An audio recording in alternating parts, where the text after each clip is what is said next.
Hey everyone, David C. Anderson here, coming at you from the KnifeCenter. And it's our favorite time of the week because we're taking a look at the coolest new knives that have just hit our shelves. Therefore, let's check them out. Making a mess already, aren't you? Yeah, what are you going to do?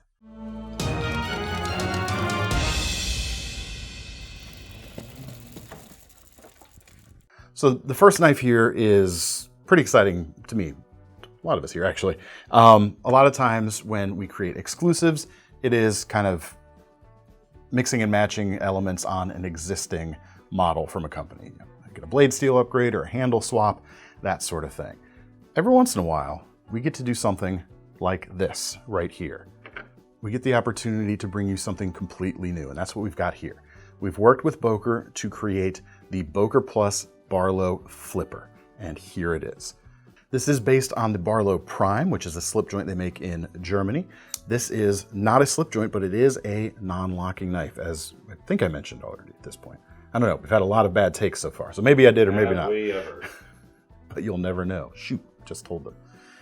This is a double detent flipping knife, so it is non-locking, and the impetus for this was to create something classic looking, yet modern convenience, or yet coming with modern conveniences such as the flipper tab and the pocket clip, more on that later, but making it something that if you're in a location where you can carry a knife, this should be a knife that no matter what other restrictions might be in place, you ought to be able to carry it. Know your local laws. We're not lawyers, of course, but with the non-locking nature, that's point number one for some folks, especially a lot of folks in the European countries have prohibitions against locks in one form or another.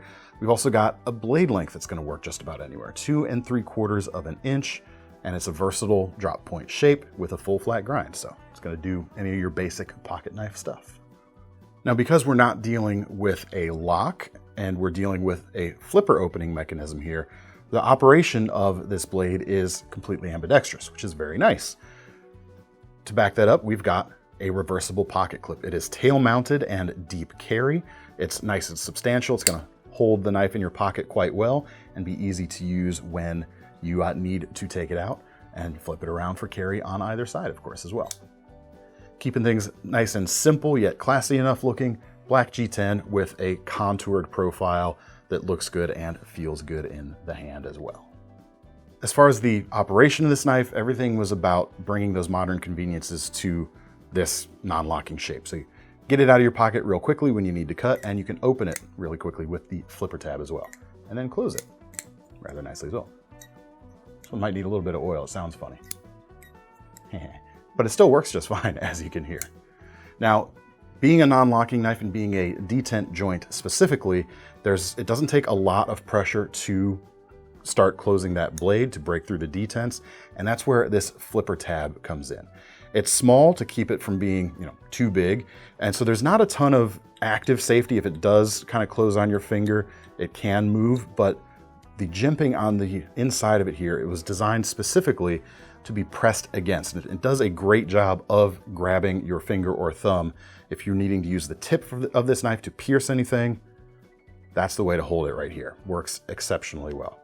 Speaking of exceptional, take all that apart. I haven't talked about the steel or the price on this knife yet. 20 CV blade steel, so you've got great edge retention, $89.95 for the knife right now, just under 90 bucks. So you've got great performance potential at the price point and a knife that you can take just about anywhere and it'll fit just about everyone out there too. Check it out. So that knife is available now, launched today. You can see it at the links in the description, as well as the rest of these knives. There will be links in the description as well. This next one, also launched today, new versions of the Benchmade Shootout, which is essentially an out-the-front version, or it helps to think of it anyway, as an out-the-front automatic version of the Benchmade Bailout, and is part of the Blank Out series from Benchmade, which kind of started with the Bug Out. And both of these, or the Shootout, kind of maintains the ethos of a knife like the Bug Out and the spin-offs of it, trying to get you maximum performance in as lightweight of a package as possible. We have a couple little changes from the standard model to these versions right here. The first are the handles themselves. Grivery construction now as opposed to the CF Elite of the original, so not quite as tough as that material, but does allow them to get these different colors, which is not an option with the CF Elite right now. Crater Blue and Cool Gray on these two colorways, now available at about $315. It does say Cool Gray, but in person it's pretty much white. It might not be the starkest white, hence the cool grayness, but it'll feel in all effects kind of like a white handled knife. Other changes you see from the standard model, we've got a simple bail on the end as opposed to the glass breaker. So if you've tried one of the originals and didn't like the feel of that glass breaker when you were going in and out of your pocket, this will be a little softer right there. Apart from that, it's pretty much the same. Handle texturing is the same. It's pretty aggressive here on the thumb pad. Some folks will like that, others might not, but it does give you a lot of traction in a pinch grip. And the blade steel, this blade is honestly my favorite part of the knife. No. I love the shape of the handles as well. Like, it's not just a blocky, simply designed OTF handle. Like, this is a legit knife handle, whether it's an OTF or not. It's got great shape to it. But the Crewwear blade steel here, first of all, Crewwear, really cool. 3.5 inches, nice and thin. So it slices really well, but it's nice and tough because it is that Crewwear steel. So you don't give up too much toughness by going with the thinner steel here in this case. Really great. And of course, it's an OTF. With the plasticky handles here, you will get a little bit more of that slightly hollow feel than a full aluminum constructed OTF, but the weight is where you really see the advantages here. 2.8 ounces for carry in your pocket with these bad boys.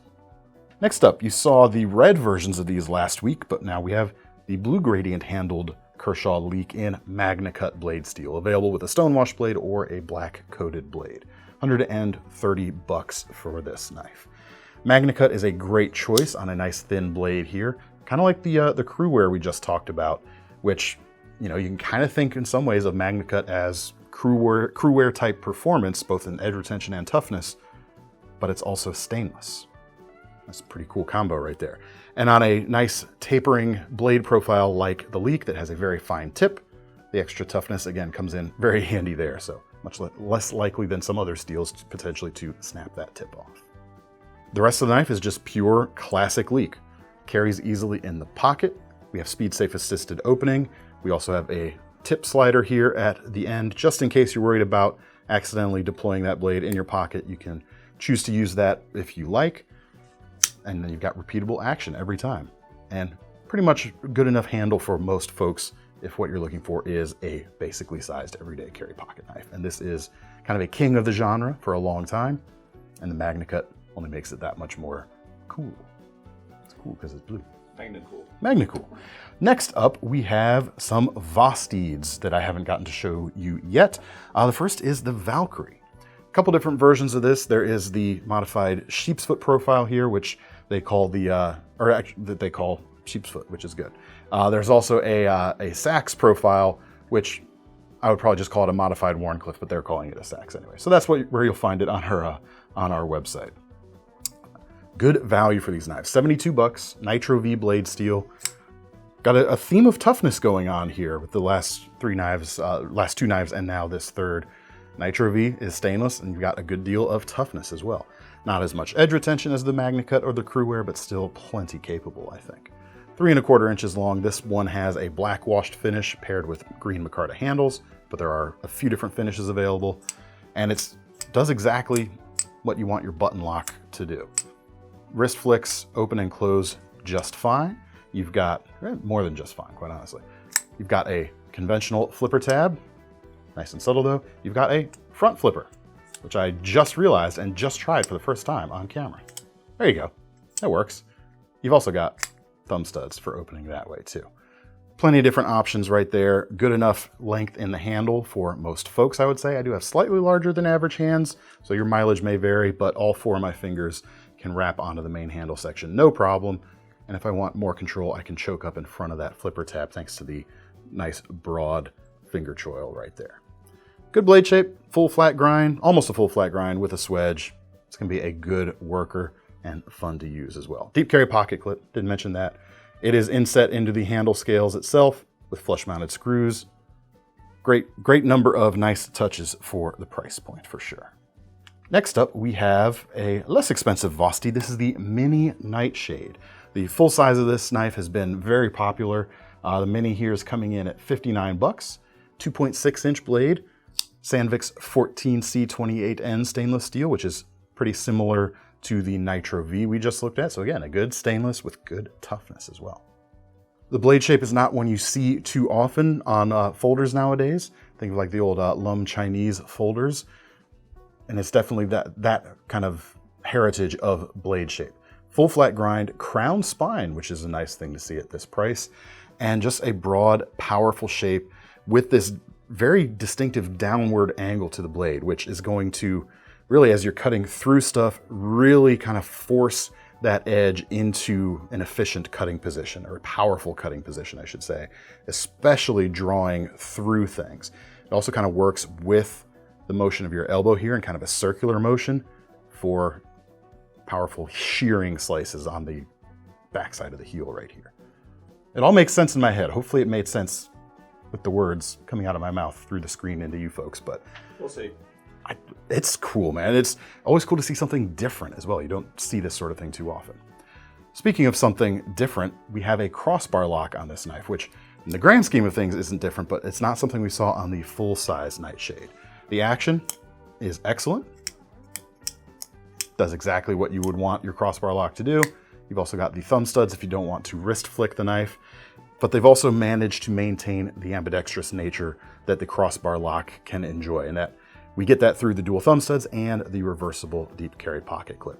Not inset, but we do have flush mounted screws right here to eliminate a potential snag point there. A little bit of contouring to the green or black G10 handle here as well. You know, everything you get here for 59 bucks is honestly pretty darn impressive, I think. But if $59 is too many dollars for you, how about just under $45? We have a new budget D2 bladed knife, and it is the smaller version of the Becker folder. This is the BK41 made by K-Bar. Pretty cool little knife. It's the same shape as the larger one, just scaled down. 2.84 inches on the blade. Feels maybe a tiny bit less belly on this one than the big guy, but maybe that's just my imagination here. But you've got kind of a clipped off sodbuster style blade on an otherwise more modern style handle here. Injection molded, contoured quite nicely. As far as the fit, for me, with my slightly larger than average hands, all three of my fingers in the main section here, with my pinky catching the upturn on the back of the handle right here, which is a configuration I happen to particularly enjoy, and it feels really nice there. Let's say I want to get a gorilla grip on the knife. That works pretty well too, if you need to really bear down on something. I'm technically choked up on like the end of the beak and the leading edge of the finger guard right here, but with this size, palmed like so, it doesn't actually get in the way for that type of use. But then for most smaller cuts, you get a little more agility with that type of feel right there. Dig it. As for carry, we've got this wire pocket clip, works in 4 different positions. We've got a liner lock for safety, washers in the pivot so you don't have to worry about dust and dirt as much as you might with a ball bearing based pivot, and dual thumb studs that work quite well indeed. Next up, we have some stuff from Spartan. This is what we'll talk about first. This is their collaboration with Nives, technically a Pineland Cutlery collaboration, which is the parent company of Spartan. But this is the Carnivore personal dining set, coming in about 90 bucks right now. And it looks kind of like a stunted smartphone in a way, at least from the back here especially. But it is a knife and fork combo that you can carry in your pocket quite easily. In addition to that, it's got a sharpener, and we'll get to that. So each implement here, you've got a VG10 bladed knife, kind of a nice little fish and fowl type of pattern almost, if you're not going to use it for some foodstuffs, and a 3-tined fork too. They feel nice and substantial, pretty cool. They've even tapered the tines of the fork right here, which I've seen some companies put out their designs on forks and it's just a flat thing that's been bent, and they haven't taken the consideration into actually making it useful. But that's not the case here. I think this is quite useful. And then the sharpener, got 2 ceramic sticks, and that's where this little camera cluster looking thing on the back comes in. It's not a camera cluster. It is, in fact, a V-oriented sharpening setup. So you can hone your blade right here, which is good because if you're cutting steak or cutting food on a ceramic or pottery style plate, the same material right here will bring that edge right back. So very, very cool to see these finally landing. I certainly dig them. Next we have from Spartan, the professional grade Harsey Kukri. These things are awesome. I'm already a big fan of the handle shape right here. We've seen this on the Fighter and the Nessmuk in this professional grade Harsey line. They're injection molded. They don't feel cheap though at all. They feel, people might laugh at me when I say this, but they feel almost like aluminum in some instances. Like it just feels good, and the shape is so nice as well. You've got fine control over the knife. You've got a flare here at the back for swinging the blade, and when you're dealing with the Kukri right here, that's primarily what you're going to want to be doing. Just under 9 inches long, a bit more of a traditionally sized Kukri than some of the larger choppers we see nowadays, but it's nice and thick too. Like that's a full 1/4 inch thick at least right there. Yep, 0.25 plus the coating. So you've got a lot of power in this relatively compact blade size. For a chopper anyway, it's relatively compact. Really cool flat ground profile here, full thickness spine most of the way out, helps maintain some of the weight here at the front. And of course that is what the Kukri is good at, that weight forward balance and this nice sweet spot of chopping right up here. Learn to do a snap cut with these and you'll be sending wood chips flying in no time.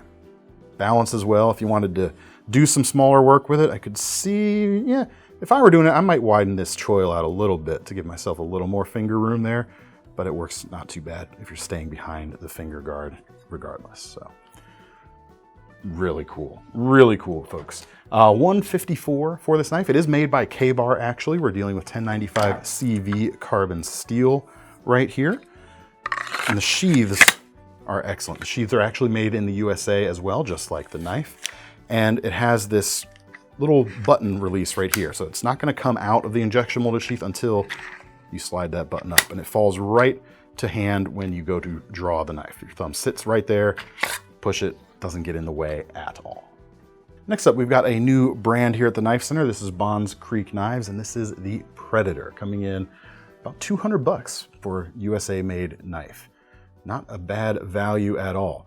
Blade is 4 1/4 inches long, and in terms of style, it seems to me, or feels to me like a blend almost of tactical and hunting in a way. Kind of interesting.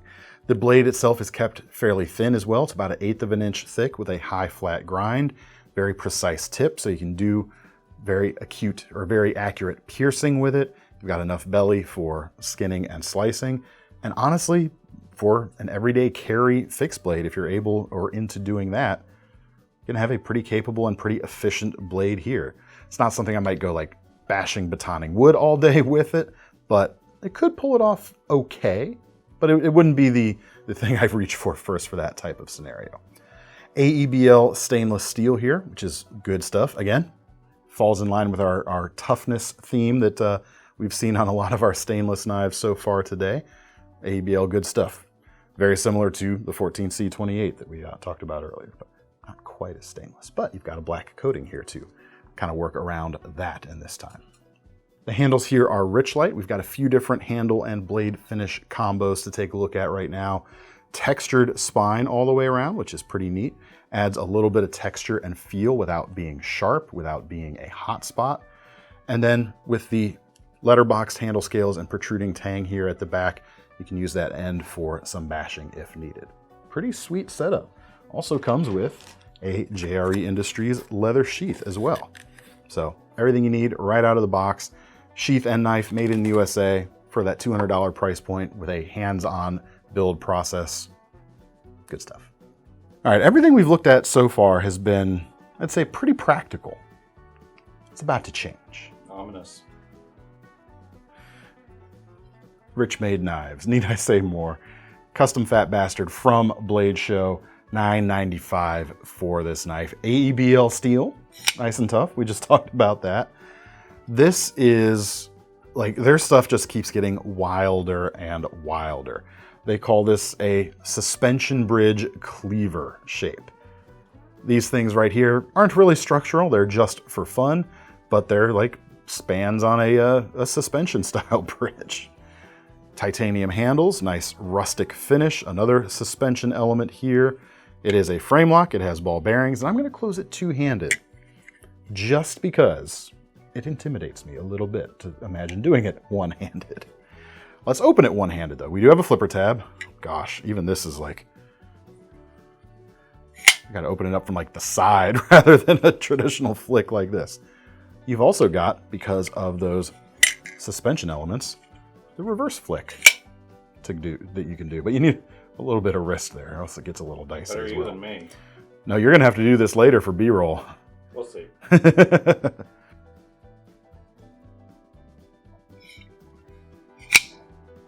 That'll do. Two-handed knife, which is fun, but it's basically just a fun knife. That's why it exists.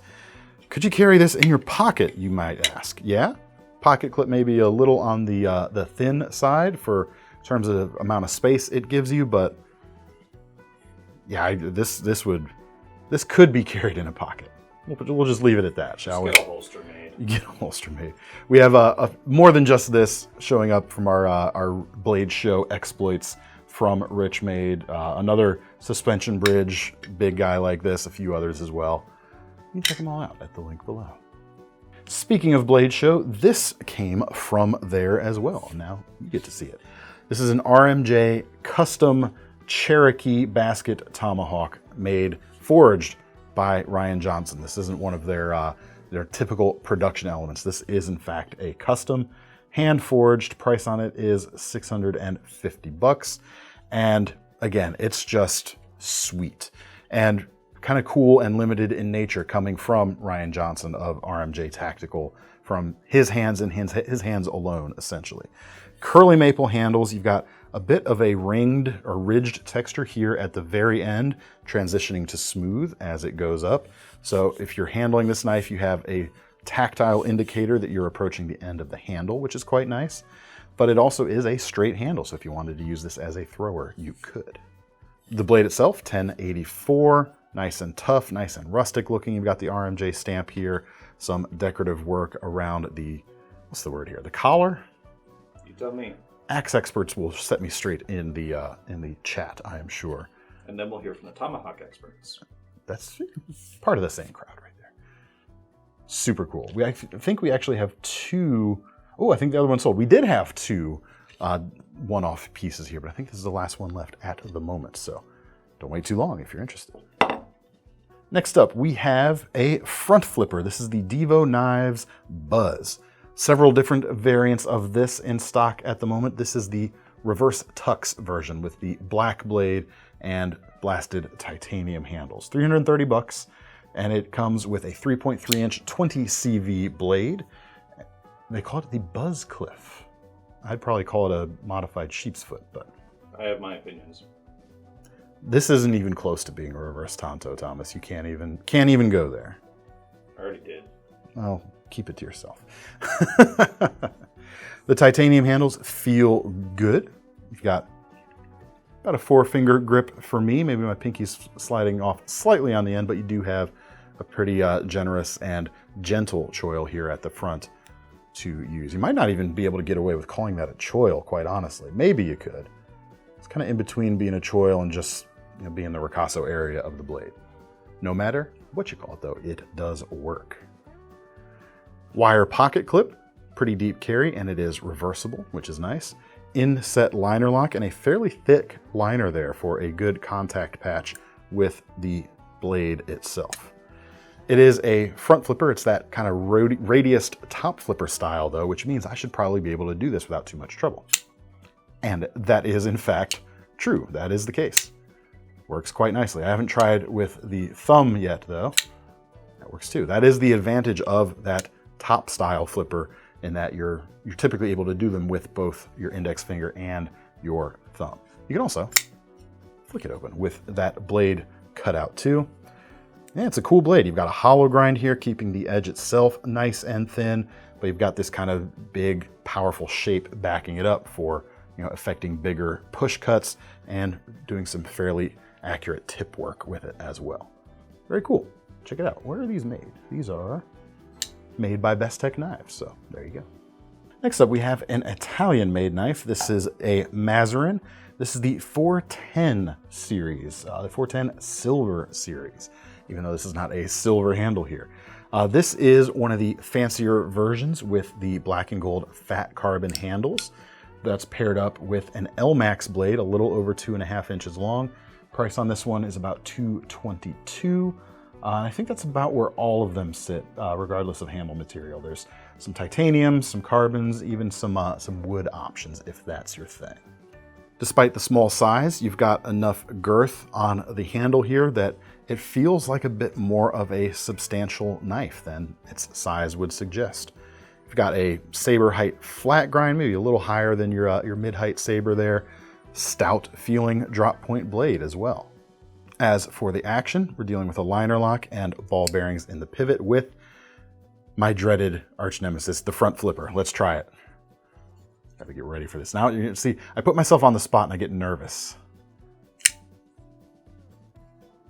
Next time, guys. Now, see, I was thinking about it. Sometimes when you think about it, you get worse. But that time, now if I'm not thinking about it, okay, it still worked.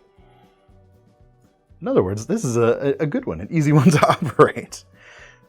As for the pocket clip, it is a spine style design and it is mounted to the metal backspace here. I'm not sure whether it's titanium or something else, but it's blasted in such a way that you've got a hint of texture. It even looks a little bit like a sapphire nail file or something like that. It's not that aggressive, but it does give you a little bit of traction, even all the way up there underneath the clip, because that piece does run up to the pinch point right there. So I guess that helps to avoid it being too slick and coming out of the pocket too easily. That's kind of neat, kind of an interesting concept right there. I haven't seen something quite like that before, so pretty cool. And now we come to Thomas's favorite part of the video, where we show the mirror polish blades. Yay. Couple of case knives, couple of locking traditional case knives to take a look at. We have, first and foremost, the Rust Lock, famed pattern at this point.